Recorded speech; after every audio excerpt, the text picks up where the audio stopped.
Abhishek and the crew receive support when they are in unfriendly environment situations, as required by health and safety regulations.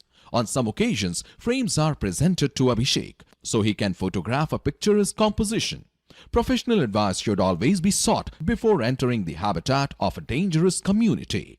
मैं हूं अभिषेक। मैं आपको लेकर चलूंगा हिंदुस्तान के उन पीहड़ों और जंगलों के बीच जहां आज भी आदिवासी जनजातियां आदिम तौर तरीकों के साथ जिंदगी बिताती है। अपने सफर के दौरान मैं ऐसे खतरनाक इलाकों से गुजरूंगा जहां एक आम इंसान कदम रखने में डर महसूस करता है। You can see the lion in front of me. जहां जरा सी लापरवाही आपको आदिवासियों के आक्रामकता का शिकार बना सकती है।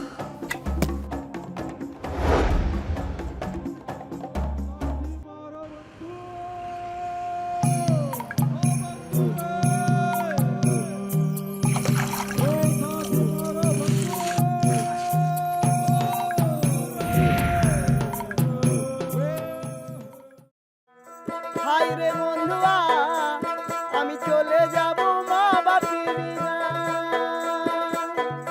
হায়রে বন্ধুয়া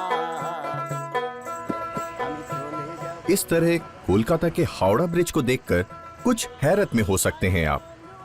सोच रहे होंगे अभिषेक तो जंगल जंगल घूमकर ट्राइबल्स की दुनिया देखता और दिखाता है, आज वो कहीं अपना रास्ता तो नहीं भटक गया। हैरत की कोई बात नहीं और फिलहाल भटकने का भी कोई सवाल नहीं, क्योंकि सांथाल ट्राइबल्स की वंडरफुल वर्ल्ड की मेरी एक नई यात्रा की ये शुरुआत आज कोलकाता शहर से है। This is Amar Shonar Bangla and welcome to the city of joy. सोचा क्यों ना इसी बहाने आपको इस बेमिसाल शहर से मिलाता चलूं और खुद भी मिलता चलूं। कोलकाता एक ऐसी मेट्रोपॉलिटन सिटी है जिसका जिस्म वक्त के साथ थोड़ा बहुत बदला है, लेकिन इसकी सोल में कोई बदलाव नहीं आया है। खास तौर पर मेरा अपना भी इस शहर से गहरा नाता रहा है। यहां मेरी जड़ें बसती हैं।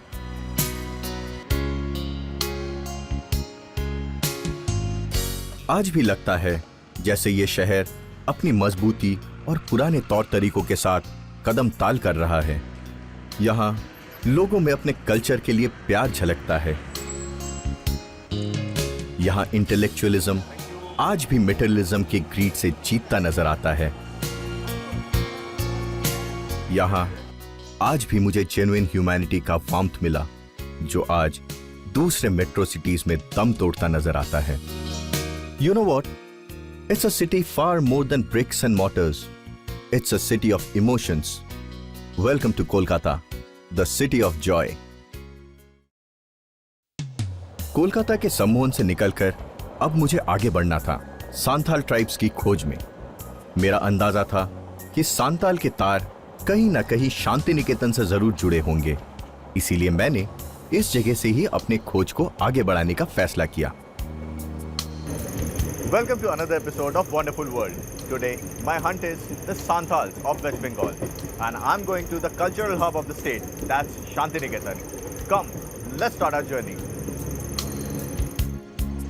कोलकाता से तकरीबन 180 किलोमीटर दूर बोलपुर स्टेशन के नजदीक स्थित शांति निकेतन गुरुदेव रविंद्रनाथ टैगोर का एक सपना है, जिसे उन्होंने अपनी मेहनत से हकीकत में बदला। इस जगह को शांति निकेतन का नाम गुरुदेव के पिता महर्षि देवेंद्रनाथ टैगोर ने दिया, क्योंकि उनको ये जगह बहुत सुकून भरी लगी।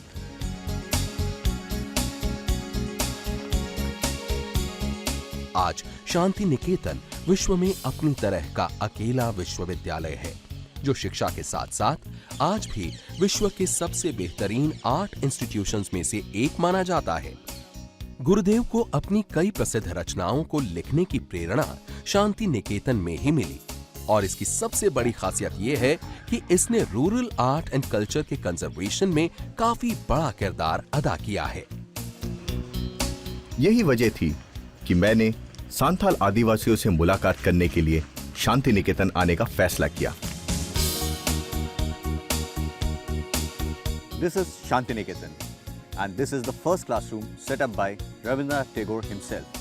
Started with merely 5 students in 1901, this is now Vishwa Bharati University. लेकिन यहाँ के घने साल के जंगल और पीसफुल एनवायरनमेंट में मैं कुछ देर के लिए भूल ही गया कि मैं यहाँ किस मकसद से आया था। ঘাটি রাজকীয় পোশাক তোমার ছবি রবে পরে और तभी दूर कहीं जंगलों से मुझे बाउल संगीत की सम्मोहक आवाज ने अपनी तरफ खींचा।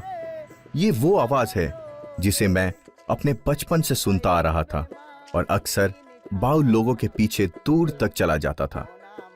आज मेरे अंदर का वो बच्चा फिर से जिंदा हो गया।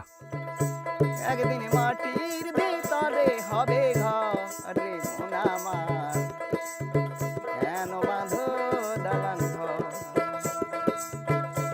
একদিন মাটির ভিতরে হবে ঘর রে মন আমার কেন বাঁধো দালান ঘর মন আমার কেন বাঁধো দালান ঘর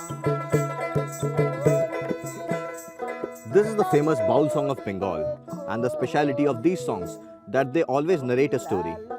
They are sung by the Bauls or the Fakirs of Bengal.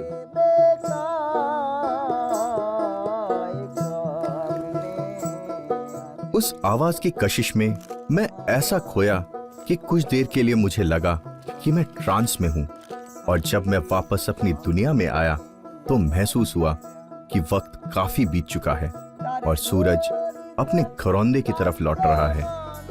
लेकिन मेरा जिद्दी मन अभी लौटने के मूड में नहीं था। फिर भी आगे तो जाना ही था और दिमाग में रॉबर्ट फ्रॉस्ट की लाइन्स उभरी। Woods are lovely, dark and deep, but I have miles to go before I sleep.